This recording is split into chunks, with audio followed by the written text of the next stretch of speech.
Saya nggak ngerti deh Pak Ustadz. Kalau orang hafal Al-Quran, apalagi sholatnya panjang banget, berarti kan dia paham agama. Kok masih bisa jadi maling ya? Ya bisa, karena sekedar pemahaman aja, baru sampai di pikiran, belum sampai di hati. Itu bedanya antara mengerti agama dengan mengamalkan agama. Jadi mana yang lebih penting nih? Memahami atau mengamalkan? Harus satu paket. Memahami tanpa mengamalkan sama aja bohong. Mengamalkan tanpa pemahaman, hancur deh. Para koruptor itu dulunya adalah orang baik. Anak-anak yang manis waktu di sekolah. Kenapa mereka korupsi? Karena mereka tak punya uang.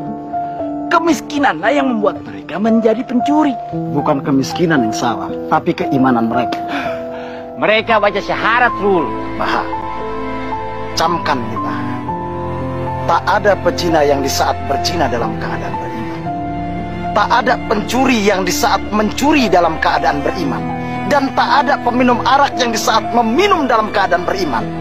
Sudah pandai sekarang kau berpantun rul. Itu hadis Rasulullah, bah. Simak baik-baik ya. Sesulit apapun yang kalian alami dalam hidup nanti, tumpahkanlah semua keluh dan air mata kalian itu hanya kepada Allah. Menangislah hanya di tahajud kalian, dan biarkanlah Allah yang mengurus kalian semua. Tangisan fakir miskin, yatim piatu, dan orang-orang yang teraniaya akan menggetarkan tiang-tiang ars.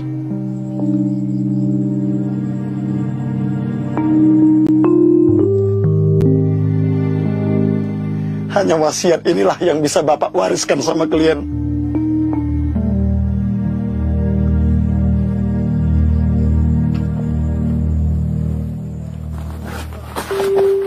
Bapak.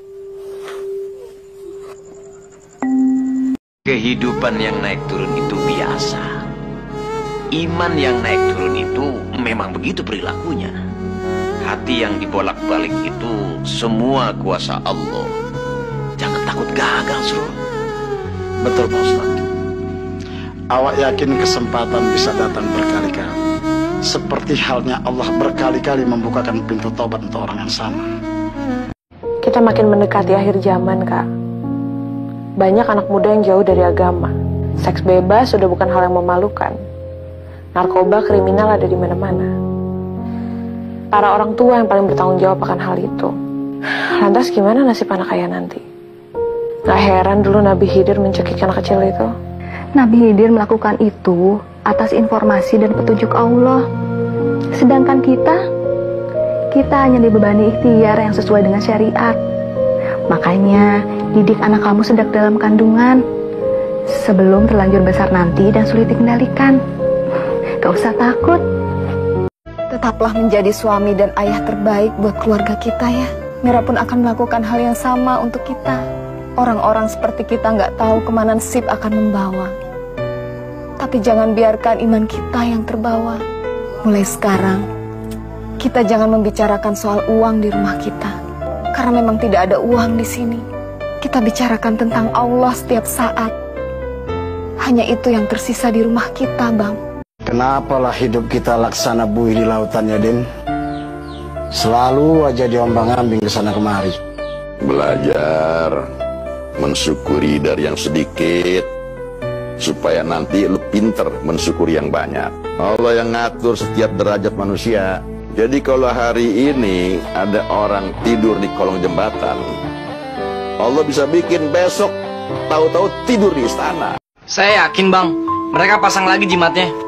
Apa mereka pada nggak tahu kalau yang begituan itu termasuk perbuatan syirik?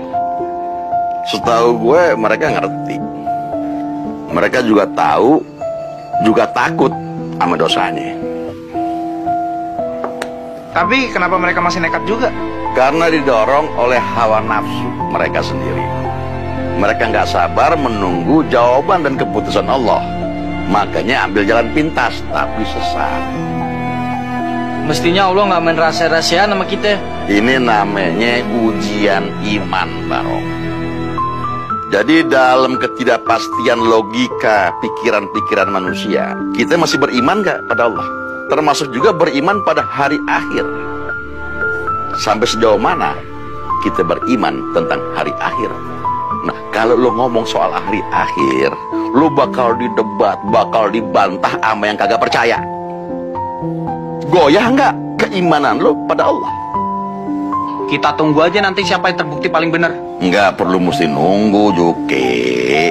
Sebab kita beriman, kita yakin bahwa Allah Maha Benar.